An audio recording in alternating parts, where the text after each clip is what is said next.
Hey guys, Travis here from OK Snowbikes and Redline Cycle. We're here today to do an install on a Camso GTS129 Snowbike kit. This is a 2018 model, and we're throwing on my Yamaha YZ450.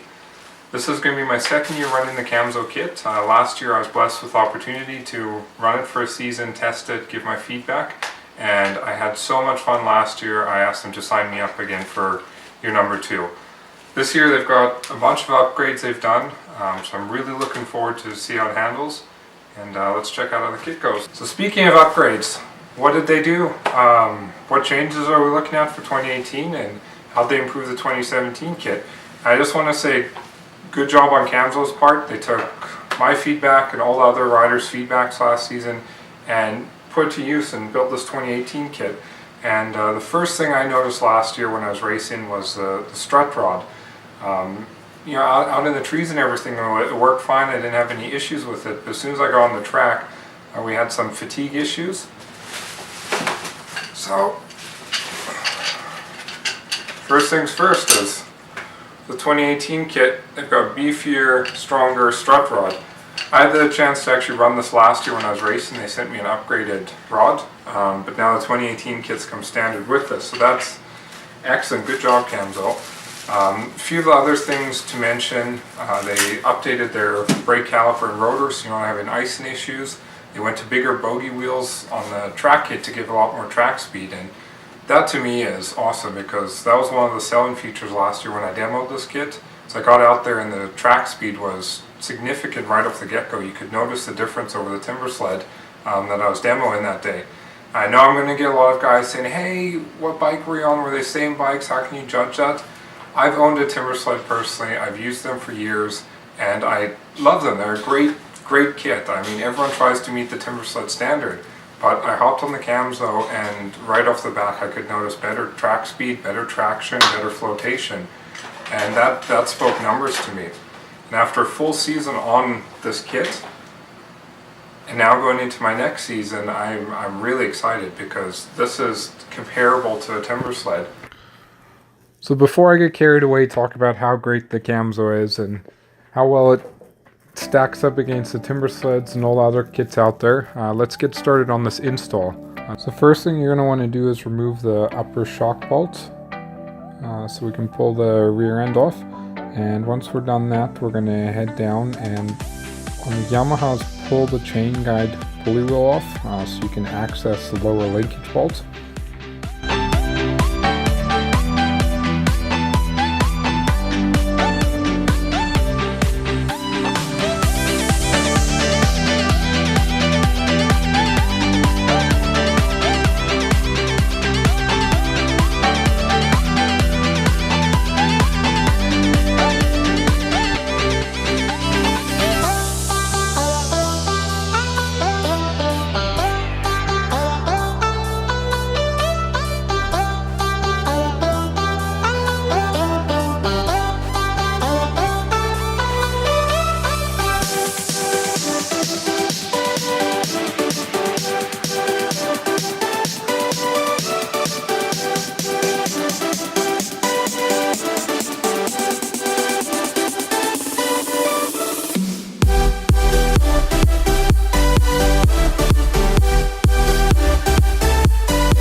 Next we're going to remove the rear brake lever and the master cylinder.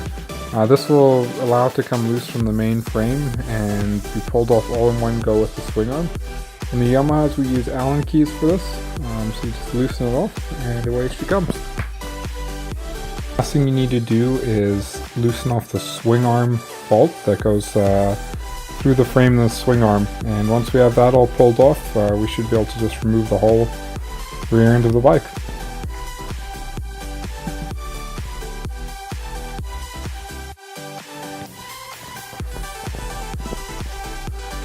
Now with the swing arm loose, we can move on to the fun part about installing the track kit.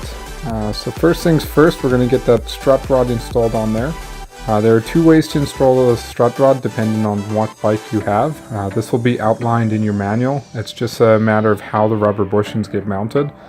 On my kit, I have the two rubber bushings going up top, followed by a third bushing mounted at the bottom of the kit, with a metal bushing, and then of course the nut goes on. Each kit will be different, so check your manual and go from there. And once that's all torqued down, it's just a matter of sliding up to the back of the bike and putting it in place. If you have a second person to give you a hand with this, it would definitely make it a lot easier. I myself could only do it with me personally, so I used a floor jack from my garage to help raise and lower the kit as needed and articulate it. So that was a big help there.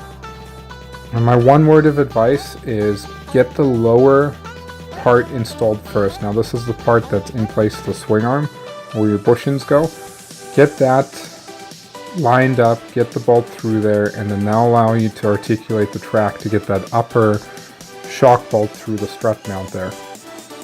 And it's pretty straightforward from that point, but like I said, two people definitely make it easier.